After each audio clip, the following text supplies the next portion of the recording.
Video part 1 vlog jamur gabah dan bikin cemilan dari padi yang disangrai bareng tetangga. Tiba-tiba malah ada yang kerasukan guys.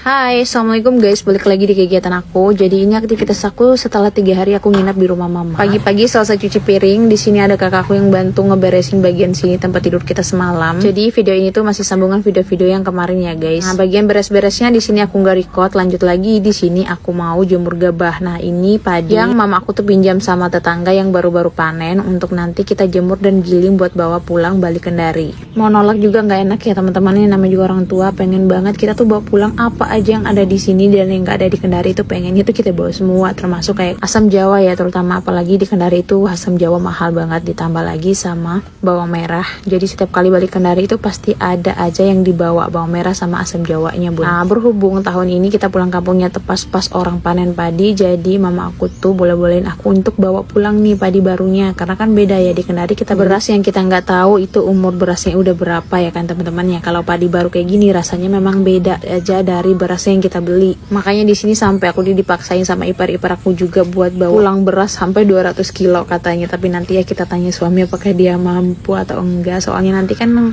bayar tukangnya lagi tuh lebih mahal ya pastinya bu. Tujuan mereka suruh aku bawa pulang beras banyak-banyak itu biar bisa dibagi-bagi sama keluarga yang ada di Kendari ya bu. Nah ini dia aku udah kelar nih. Alhamdulillah cuaca kali ini tuh mendukung banget buat kita jemur padi. Tapi di sini bukan cuma aku sama mama aja yang jemur padi, tetangga-tetangga juga banyak banget yang jemur padi. Jadi momen ngumpul bareng tetangga, saudara seperti ini nanti yang bakal kita kangenin kalau kita udah balik Kendari ya bun. Nah berhubung salah satu tetangga kita kemarin itu ada yang panen beras ketan, jadi di sini kita ngambil beras ketan yang belum dijemur. Ini beras baru, maksud aku tuh padi ketan gitu ya bunda ya.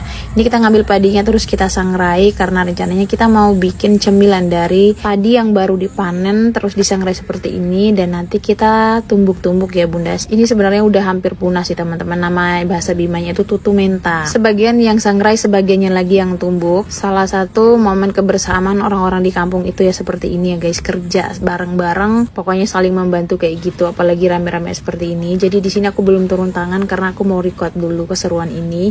Ya, gak pengen banget kan ngelewatin momen langka ini. Kapan lagi coba aku tuh pulang kampung pas lagi musim seperti ini, jarang banget loh. Jadi untuk pertumbukan pertama sebelum dilanjutkan ini dikeluarin dulu karena mau dibuang ampasnya dulu. Nah, kalau udah bersih dari ampas di sini dimasukin lagi karena masih ada sisa-sisa padi yang belum kebuka ya, Bun. Nah, untuk hasilnya nanti aku spill ya. Kemarin yang pada komen video reels aku itu capek enggak sih tangannya? Ya udah jelas capek banget ya, Bunda, tapi kita udah terbiasa loh, dari kecil kita tuh sering banget numbuk padi sebelum ada penggilingan. Nah, ini untuk hasil airnya yang sementara ini yang pertama tadi yang kita tumbuk ini. Jadi hasilnya tuh seperti ini ya. Untuk campurannya ini dicampur pakai kelapa muda, serut-serutannya air kelapa muda juga sama santan tambah susu, itu enak banget. Apalagi dimasukin dulu di dalam kulkas, tunggu sampai dingin baru kita santap, pokoknya mantul banget. Oke, setelah aku cukup lama menonton, akhirnya di sini aku turun tangan sekalian olahraga. Karena ini tuh teman-teman kebiasaan aku waktu dulu masih kecil ya, sebelum ada penggilingan itu kita tuh pulang sekolah tumbuk padi dulu buat masak sebentar sore. Pokoknya nggak dibolehin main-main dulu sebelum kita tuh tumbuk padi ya bun. Malu masa kecil kita dulu tuh nggak ada yang kenal HP kan, jadi benar-benar tuh penurut banget sama orang tua, beda banget sama anak-anak sekarang. Oke, kalau gitu liatin aku dulu yang numbuk ini ya guys.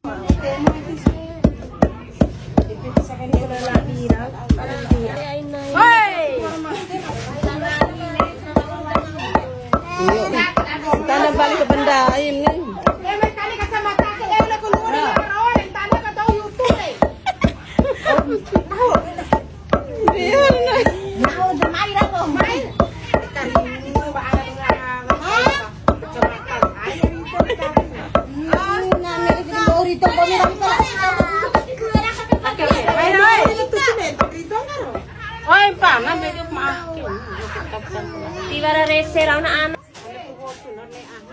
Air panas kau jadi konsum. Aku mami ketahu baru.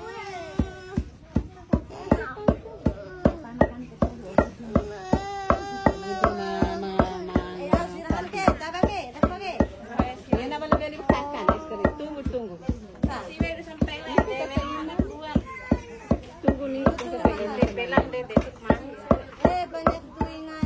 Nah, siapa dari kemarin-kemarin yang pengen aku tuh nge-vlog bahasa Bima, jadi tadi tuh aku spill ya, mereka tuh ngomong pakai bahasa Bima, bahasa sehari-harinya kita di sini. Alhamdulillah di sini lumayan kuat tangan aku ya teman-teman, walaupun udah lama nggak pernah numbuk padi, tapi di sini kita cobain numbuk-numbuk karena buat makan rame-rame gitu kan. Nah, yang temenin aku tumbuk padi itu bibi aku ya bun, adanya itu di depan rumah aku sana dia. Terus karena kita udah pegal jadi ganti personil lagi nih bun, yang lain lagi nih yang tumbuk, sebagian yang lain yang sangrai, sebagian yang lain lagi yang tapis-tapis. Nah, kali ini bagian yang tapisnya itu aku, karena nanti hasilnya itu digabungin dulu dalam satu baskom, baru nanti kita bagi-bagi bun. Oke, setelah istirahat sebentar di sini aku lanjut lagi untuk numbuk karena lumayan nih tenaga masih ada bun.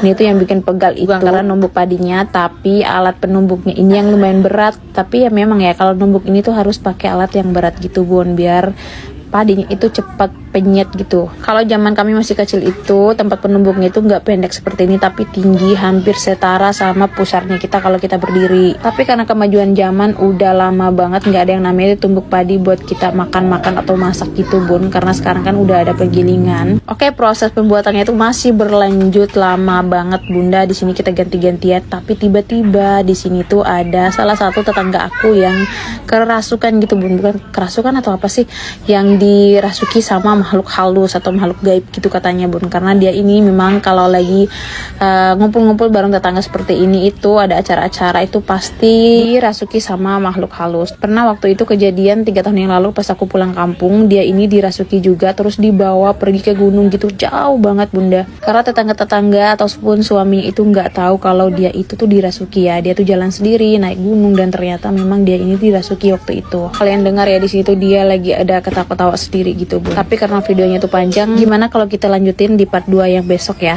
Kalau gitu sekian dulu, assalamualaikum warahmatullahi wabarakatuh.